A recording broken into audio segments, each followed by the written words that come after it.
pace in those first 3 games with Duquesne, Central Michigan, and then West Virginia, kind of more of a running team. But how do you feel like your corners did last week against probably some of the best receivers they've seen all year to this point? Yeah, well, I love being able to watch those guys play, and the one thing about it is you watch throughout the entirety of the game, they challenge those guys, they play physical with those guys. I thought they played really good technique. I obviously gave them one pass, which I wish I could definitely take back, which was a TD pass, but long story short, throughout the whole game, I thought they played well. You've got a lot of guys playing a lot of snaps too, especially these last 2 games. Have you seen the secondary kind of hold up with that workload? I'm sorry, you talking about really more play load? Yeah. Okay. Yeah, no, guys, one thing about it, obviously we've had some injuries throughout the time. I think they've been going with a next man mentality. So the next guy that's been going in has been ready to rock and roll. And you haven't seen any drop off within that department. And the one thing about it is, again, they all push each other within a group, helping each other through practice as well as the games. And I think they've been responding good, going through the play load. I think Pat said last Thursday that you guys wanted to rotate a little bit more on defense coming into this year. Maybe it's not linebackers, defensive line, whatever. But have those injuries kind of limited how much you're able to rotate? Yes and no, because those guys are in there, the ones that were going to be able to rotate. They've been able to get, their opportunity to get in a little bit more than I anticipated them at an earlier stage. With that being said, I think they've responded really well. Like I said, Sean Lee had 97 plays, West Virginia game. Those things like that I see before the season, not that many snaps for a freshman. But I tell you what, he's been playing dynamic, and it's good for him to have that opportunity. What do you think's allowed Sean to just go in there and just play well? And just how pleased have you been overall with him so far? Well, luckily we were able to get him in the spring, and then the one thing about him is that he's a very, very coachable guy. He's going to do exactly what his coaches do, and he over-defines those things.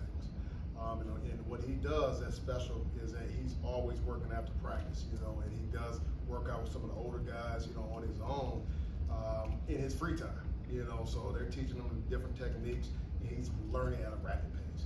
And one good thing about it, those techniques are showing in the game.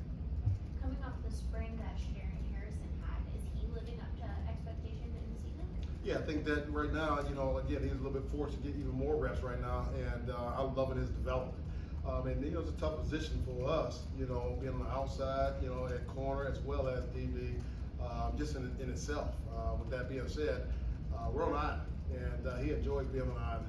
And I think as the season progresses, we're going to watch him make more plays and more plays and more plays, because now he's getting those valuable reps to be able to understand the teaching in the classroom, coming to the field.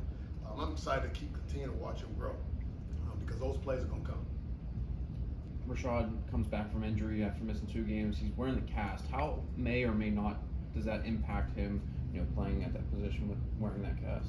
Well, he's a warrior, and he doesn't want to come out of the game at all. He doesn't want to be missing practice. He doesn't want to miss any games. Kudos for him. With that being said, obviously he did have that missed interception on that side, but at the end of the day, I think that he challenged himself to be able to, and he knows that he can make that play cast or castless. You know what I mean? So I think that, it challenges him, but we also got to understand, you got to still stay within your technique. You got to still be able to utilize that hand that's injured, and make the best of it. Now, I want him to tip that down, but, he felt as though he can get it, and I want to always encourage guys to go ahead and make a play. You talked about the touchdown play that he allowed. Just what can he correct there on that play? Just get out with speed. Do what he normally work on within practice. Within that point of it. It's such a change of opportunity. So situationally, just be a little more aware in that instance. But long story short, just work what we work at practice, period. Well, a lot of the other positions or people on the secondary have been dealing with injuries. Cruz Brookins has been very solid, consistent there. How beneficial is it to have him at least stay while the other guys have been dealing with injuries? Cruz Brookins, you're saying? Yeah. Been very beneficial because he's a dog. He's going out there trying to hurt people. He plays that mentality, and he raises people up. And you talk about Cruz Brookins. He's a guy that everybody around him lifts him up. He doesn't talk a lot, but his energy is what's expected of him. And I think all the players around him love to expect his energy. I don't know if that makes sense, but it's been wonderful having him as a steady person in there. And I think that with him, just having had all those guys be able to play from one that we had in the spring, be all out there together at one time. With that being said, those guys have been working through those issues. What kind of challenges do you see Boston College presenting your guys in the secondary? Well, I tell you what, Boston College got a very good coach there. You know, with that being said, they do a lot of NFL style route concepts, and they'll put us in situations in which that we'll have fun being able to make checks and watching guys be able to make plays. But they'll try to hit. You know, they got a couple various different receivers. You know, they got number 4, big old guy that goes up. You know, very good deep ball judgment on deep half of the field. Number 11, they love him. You know, he's a guy in which that they're trying to figure out how to get the ball to, keep him in crowds, get him in outside of crowds, singled out. You know, so it'd be very fun to be able to go against them just because of the nature of their offense, which is the NFL route concept team. I mean, they lead the ACC in passing yards per game, 4th in the nation. I mean, is it volume? They just thrown a million times, or how are they getting all their yards through the air? Well, they're throwing a lot more than they have in the past. However, they've been efficient.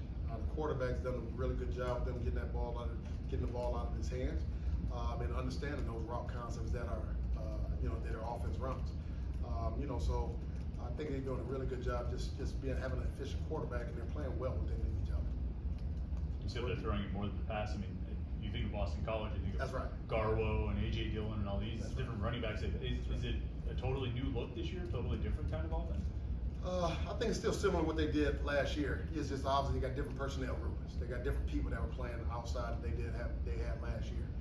With that being said, I think that they've been doing a good job coaching these guys to be able to understand the schematics for what it takes to those guys to get open.